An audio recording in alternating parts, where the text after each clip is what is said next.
Mesdames et messieurs, bonsoir et bienvenue à cette émission de Info 9. Encore une fois, les marches du Rhin ont connu un vif succès. Alors, pour nous en parler et de bien d'autres sujets également, je reçois le président de la Fondation du Rhin, Abitibi-Témiscamingue, M. Normand Lemieux. Monsieur Lemieux, bonsoir. Bonsoir, monsieur. Toujours un plaisir de vous recevoir, M. Lemieux. Puis, merci de notre invitation.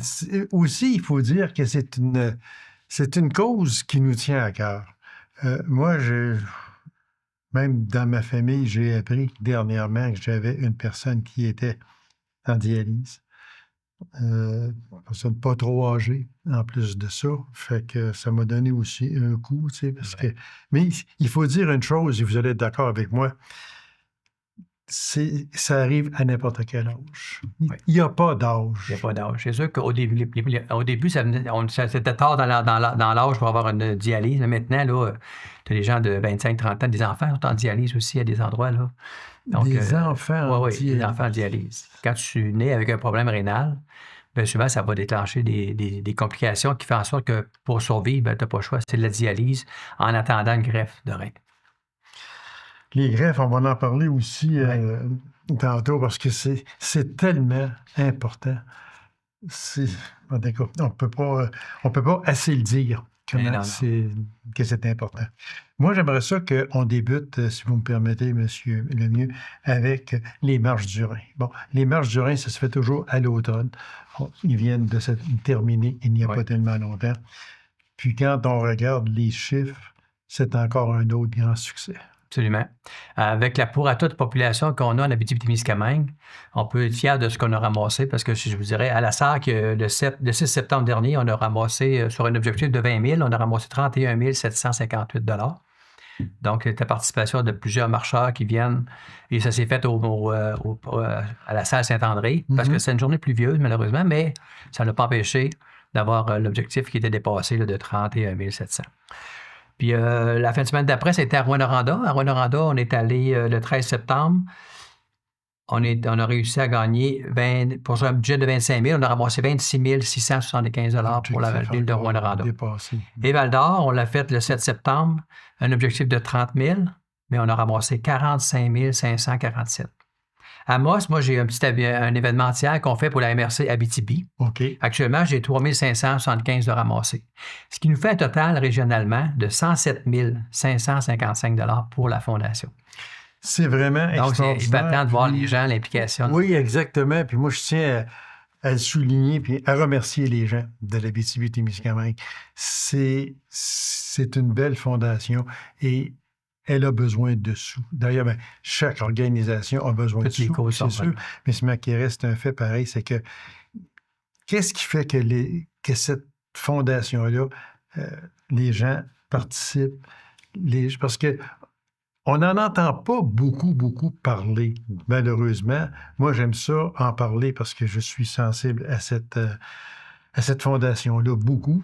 Puis, vous aurez toujours une place, d'ailleurs, ici, c'est sûr et certain. Mais qu'est-ce qui fait que les gens, dans l'ombre, que je peux appeler ça un peu, on fixe des objectifs puis on les dépasse continuellement? Comment vous faites? C'est juste on sensibilise les gens aussi là, à pourquoi la Fondation du Rhin existe aussi pour le patient. Parce qu'on veut aussi que la Fondation du Rhin n'est pas là juste pour ramasser des sous puis faire des bénéfices naturellement. On est allé au BNL. Donc, nous, ce qu'on veut, c'est investir dans la recherche sur les maladies rénales. Donc, l'investissement qu'on fait avec cet argent-là, on dit aux gens, ça peut vous aider. On va trouver des moyens de diminuer le temps en dialyse parce que 1000 heures par année sur une chaise de traitement, c'est pas plaisant. Fait que c'est quelque chose qui est difficile.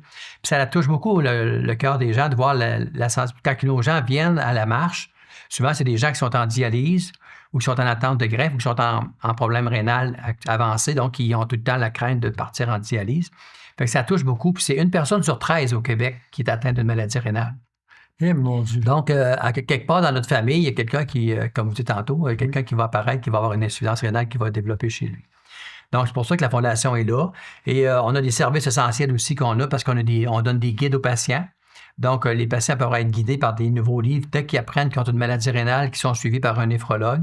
Puis là, l'infirmière va rencontrer, elle va leur donner toute une documentation qui va permettre à continuer à éviter d'empirer son maladie. Fait qu'elle va les tenir là-dedans. On a un programme d'aide financière aussi qui aide les parents, les patients à recevoir de l'aide des fois pour les déplacements, surtout quand on fait des longs déplacements, pour aller passer un examen à l'extérieur de la région qui n'est pas permis. Donc, ça peut être des montants que la Fondation aide aussi. Puis, il y a un programme qui s'appelle Entraide et jumelage. Ce problème-là, c'est que entre patients, entre insuffisants rénaux ou entre greffés ou entre donneurs d'organes, bien, on peut se faire des rencontres puis discuter ensemble. Parce que souvent, les gens, ils seraient prêts à donner un organe de leur vivant, mais ils ont des craintes. Fait que là, on a formé un groupe à la Fondation, que les gens peuvent communiquer entre eux autres, puis ils se parlent, puis ils se rassurent entre eux autres pour dire comment ça se passe, le processus de don vivant. Et puis là, souvent, ça va ouvrir les yeux, dire les gens, ben mon Dieu, si c'est juste ça, c'est correct, on va y aller rapidement, puis ça va être plaisant aussi. Puis après ça, ben, on a beaucoup de dépliants d'informations qu'on peut retrouver là, dans les Je sais qu'on en a parlé, M. Lemieux, beaucoup, puis on n'en parlera jamais assez. Mais qui peut donner un rein? Est-ce qu'il faut que ce soit dans la famille? Est-ce que c'est mieux que ce soit dans la famille même ou bien non, si à l'extérieur de la famille, il n'y a pas de problème, on peut... C'est sûr que quand moi, si je me donne d'un rein, c'est sûr qu'on va vérifier au niveau familial proche, voir s'il n'y a pas quelqu'un qui est compatible avec nous. Donc, même groupe sanguin, même stéréotype d'ADN un peu, qui le rapproche le plus possible de nous.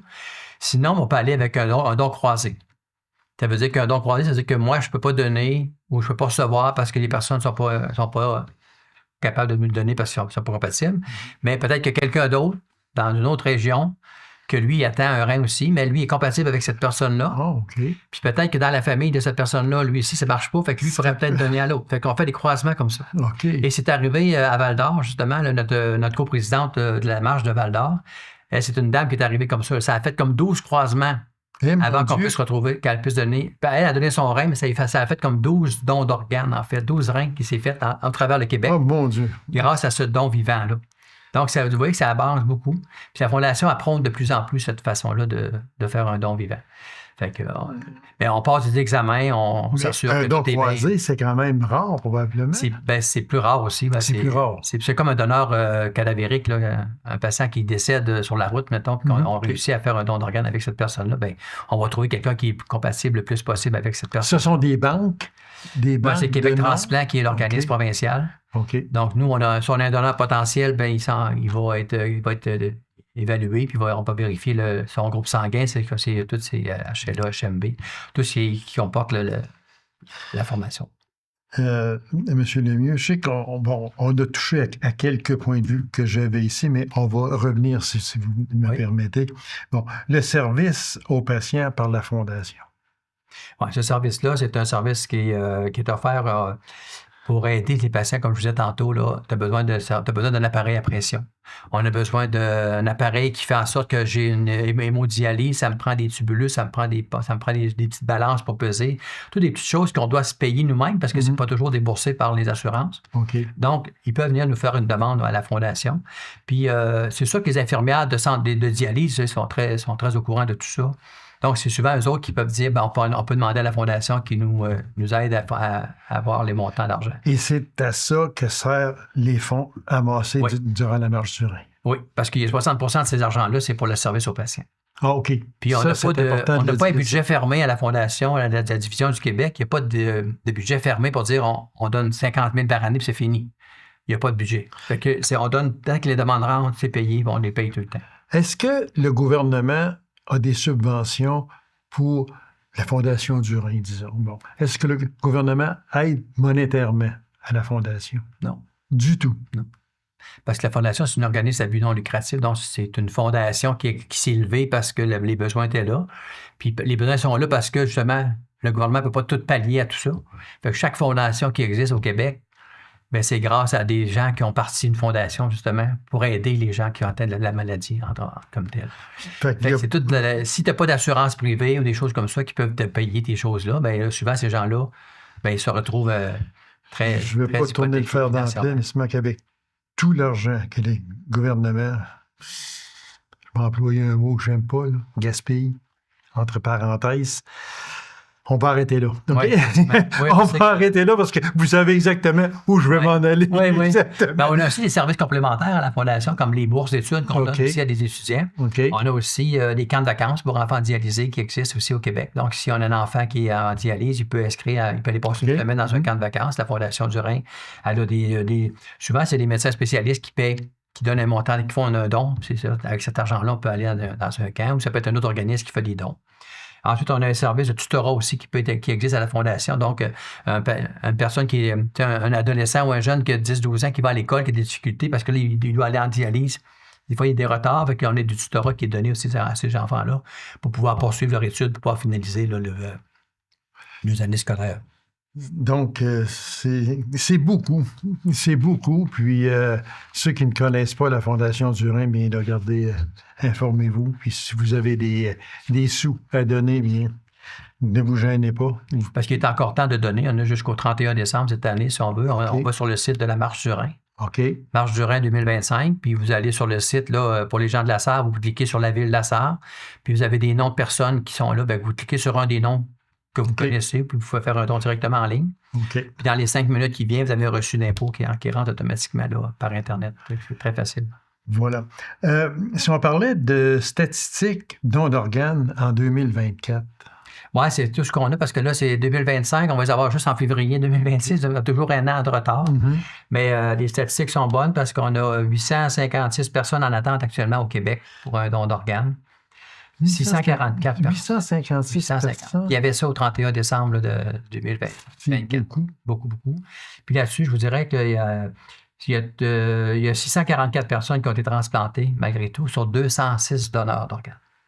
Okay. Donc, on sait qu'un donneur peut donner jusqu'à 3 organes. Donc, les gens vont te donner un cœur, poumon, rein. Ça peut être une combinaison qui fait qu'on peut donner plus aussi. Pour l'Abitibi-Témiscamingue, on a 6 personnes actuellement en attente. Donc, 6 personnes qui ont été transplantées, pardon. OK. On a eu 3 greffes rénales. On a une personne qui a eu un poumon, puis 2 personnes ont eu des foies. Donc, ces personnes-là ont pu être transplantées grâce au don d'organes dans l'année. Et les transplantations, est-ce qu'elles se font en région ou à Montréal? À Montréal. À Montréal. Les transplantations se font tout le temps dans les centres. On pourrait prélever l'organe ici si on voudrait, mais souvent, c'est là-bas que ça se fait. Le transfert du patient s'en va vers Montréal pour les prélèvements. Okay. Fait que ça se fait comme ça aussi. Okay. Puis, mais en attente, en Abitibi, il y a encore 16 personnes qui attendent des organes. Fait qu'il y en a 13 là-dessus. Sur les 16, 13 attendent pour des reins.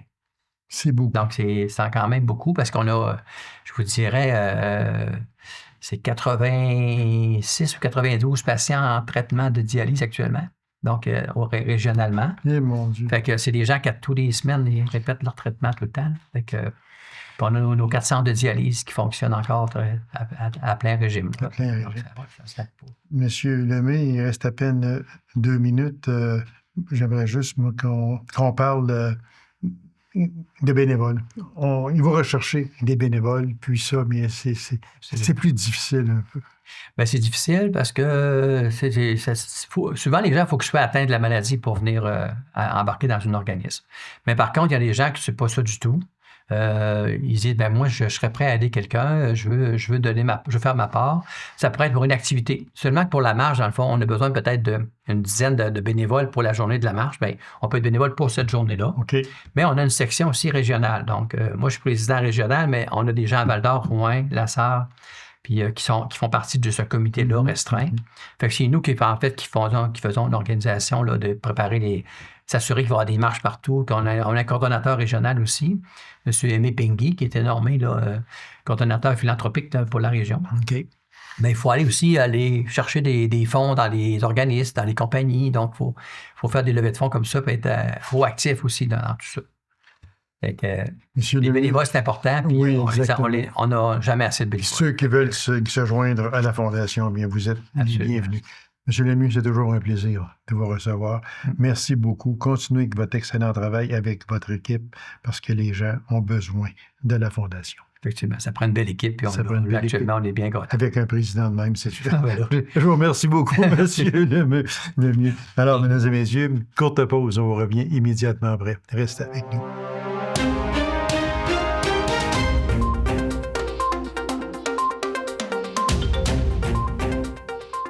Après Macamic, La Sarre, Boulari, Dupuis et plusieurs autres municipalités de l'Abitibi-Ouest.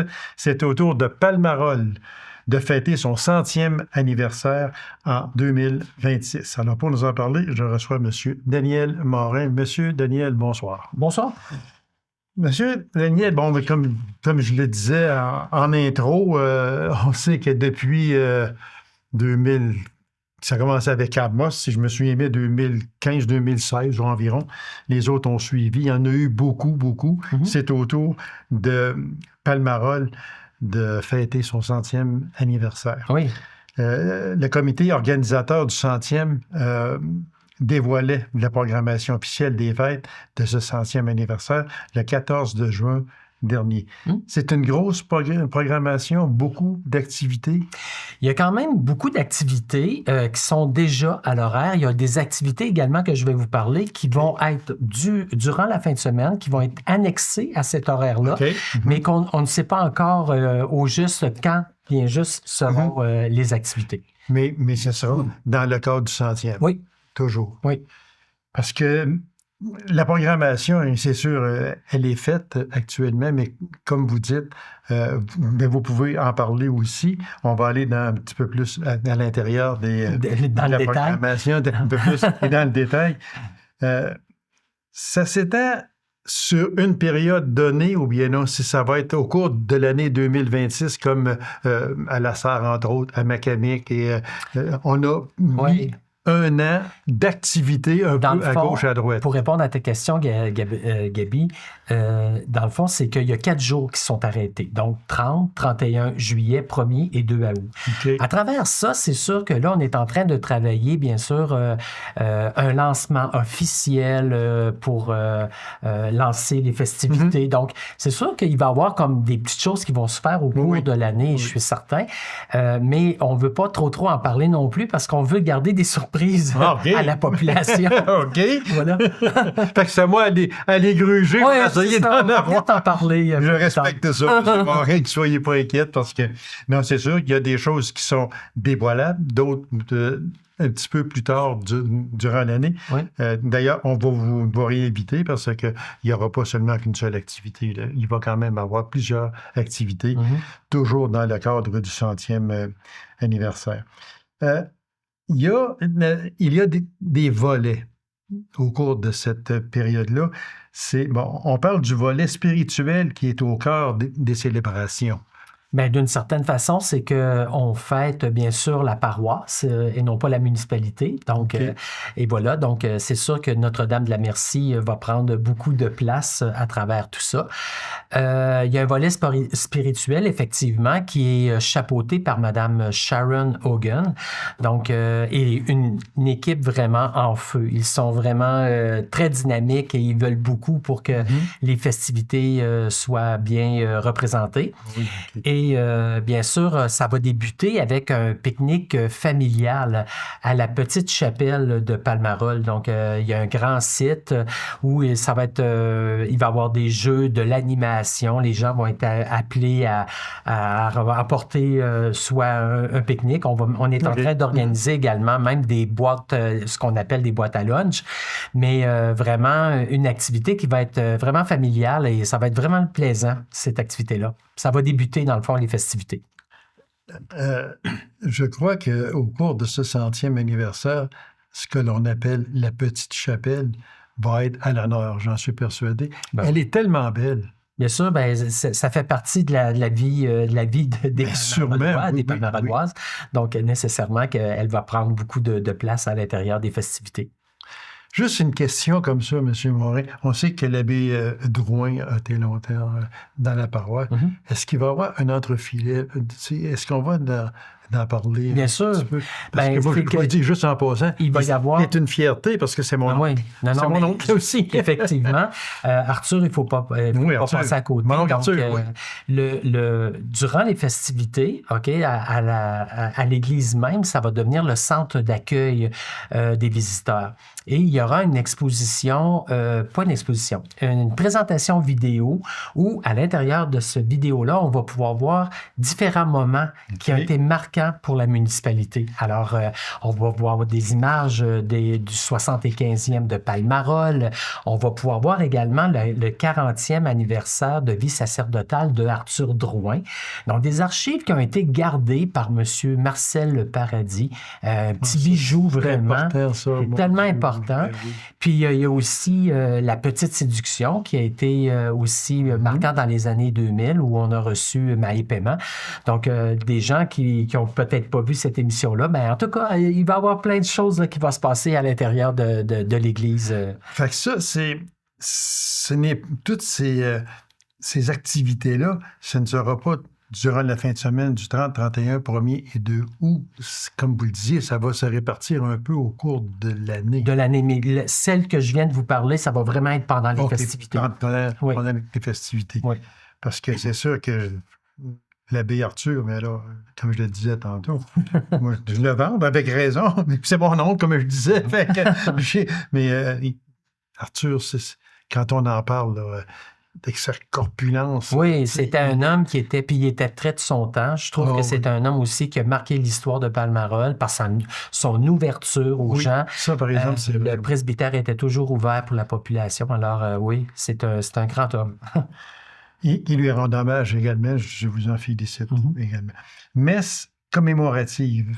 Le dimanche des festivités, alors le matin à 10h, sous la présidence de l'évêque Monseigneur Guy Boulanger. Donc, il sera présent, ainsi que certains prêtres qui ont marqué l'histoire à Palmarol. Il y en a quelques-uns encore qui sont vivants. Donc, on va avoir une messe commémorative, une messe là, qui est en train de se préparer, toujours avec l'équipe de Sharon Hogan. Et tout de suite après la messe commémorative, il y aura une visite guidée au cimetière de Palmarol et il y aura une cérémonie également. Ça, c'est touchant, ça. Mais une visite guidée, Gabi, c'est qu'on trouve, j'ose dire que les gens sont en train de se préparer à Palmarol, au cimetière, entre autres, le comité du cimetière, à faire un plan détaillé de tous les défunts qui sont là actuellement. C'est un travail titanesque. Ça a été fait du côté de Sainte-Rose-de-Poulary. Mais du côté de Palmarol, ils sont en train de travailler ça également. Donc, les gens vont pouvoir visionner sur Internet ou encore il existera un plan papier où les gens vont pouvoir retracer les gens qui veulent voir lors de cette activité-là. Parce que ça, c'est très touchant. Lorsque l'on veut rendre hommage à nos défunts, c'est poignant. Il y a des personnes qui viennent de l'extérieur, qui ont des défunts dans le cimetière, qui n'ont pas vu, qui n'ont pas été sur la tombe d'une telle ou d'un tel. Puis là, ce recueil, puis c'est vraiment, là, moi j'ai vu, à Poulary, il y en a eu un, à Macamic également, il y en a eu un, puis ça se fait dans la dignité. Moi, c'est ça là, qui m'impressionne, là, les gens sont là pour se recueillir. Puis c'est en silence, puis c'est respecté et respectable. Oui, je suis d'accord avec toi là-dessus. Oui. Parce que là, franchement, là, c'est parce que ça, chaque municipalité qui fait un anniversaire comme ça, cette municipalité-là veut rendre hommage à leurs pionniers, aux gens qui ont marqué l'histoire. Voilà, exactement. Voilà. Oui. Puis c'est très important également. Bon, il y aura aussi une série d'activités rassembleuses mettant en lumière l'histoire, la culture et le dynamisme. Tout ça est mis ensemble. Bien, on parle durant les festivités. Il y aura bien sûr la troupe à cœur ouvert qui va être présente lors des festivités. On est en train de préparer un spectacle qui va raconter l'histoire de Palmarol. Donc, en lien avec les chansons du Paradis du Nord. Donc, vous connaissez bien. Ben, voilà. Donc, quelques chansons du Paradis du Nord qui vont être incorporées à travers tout ça, mais vraiment un spectacle on va pouvoir en apprendre sur comment cette localité-là a été fondée. Donc, ça va être très intéressant pour ça. Et il va y avoir 5 représentations au cours des festivités, puis peut-être même un petit peu avant les festivités également. le comité est formé depuis quand même un certain bout de temps. Si on parlait de ce comité-là qui est en place, est-ce que vous avez des noms à nous donner? Une personne s'occupe de telle activité, oui, effectivement. Bien, il y a plusieurs personnes il y a des comités, mais des gens qui font partie du comité qui ont aussi des responsabilités, mais il y a aussi des sous-comités, des activités qui vont y avoir. Ça prend beaucoup de monde, ça prend beaucoup de bénévoles. Donc, Jasmin Cameron, bien sûr, est à la pôle de la direction, de la présidence, je veux dire, et supporté par Manon Mercier à la vice-présidence. Manon s'occupe principalement de l'activité de la journée porte ouverte. Donc, les entreprises et les entreprises agricoles, les entreprises du milieu de Palmarol vont faire une journée porte ouverte à l'intérieur des activités, des festivités. Et on va pouvoir aller en apprendre un peu plus sur les entreprises, mais en même temps, découvrir leur savoir-faire. Donc, ça va être très intéressant. Je pense que ça va être une activité que les gens vont retenir. On le sait que ça prend beaucoup de monde. Moi, j'ai reçu ici, depuis que les fêtes des 100e anniversaire découlent d'année en année, j'ai reçu ici à peu près chaque invité, que ce soit de Tachereau, Poulerie, Macamic, etc. Puis, c'est toujours le même mot qui revient, c'est bénévole. Est-ce que vous avez eu ou avez de la difficulté à avoir des bénévoles? Parce que ça en prend beaucoup. Et les 30, 31 juillet, 1er et 2 août, ça va en prendre énormément aussi. Bien sûr, mais tu sais, il y a des gens aussi qui viennent de Palmarol qui ont déjà donné leur nom pour être bénévoles durant les festivités, avant ou pendant les festivités également. Mais on est ouvert aussi aux gens qui sont de d'autres municipalités et qui veulent donner du temps, justement, pendant les festivités pour justement que les gens de Palmarol puissent festoyer. Oui, exactement. Donc, dans le fond, vous communiquez avec nous et ça va nous faire plaisir de prendre vos noms là, à ce niveau-là. Prestation musicale, on va terminer avec ça du groupe Custom. Oui, donc deux représentations. Il va y en avoir un le vendredi en soirée et le samedi lors du banquet des retrouvailles. Donc, il va y avoir aussi un banquet le samedi soir dans les alentours de 17h, si je ne me trompe pas. Puis, il ne faut pas oublier non plus la parade. Le vendredi, il y aura une parade dans les rues de la municipalité. Donc, je pense que ça fait pas mal le tour. Et Mme Nathalie Godette est responsable de cette activité-là. Donc, il va y avoir la thématique de l'organisation. Donc, Palmarol d'hier, d'aujourd'hui et de demain. Donc, à travers la parade, on va pouvoir vraiment voir cette thématique-là se dérouler devant nous. Ça va être très intéressant. Sûrement, M. Morin. Merci infiniment. On demande aux gens, ceux qui veulent être bénévoles, ne vous gênez pas parce que ça en prend beaucoup. Puis réservez les 31 juillet, 1er et 2 août 2026. C'est très important pour les fêtes du 100e anniversaire de Palmarol. M. Morin, merci infiniment et bon succès. Merci beaucoup. C'est moi qui vous remercie. Alors, mesdames et messieurs, merci d'avoir été là. On se rendra à une prochaine émission de Info 9. Au revoir et bonne soirée.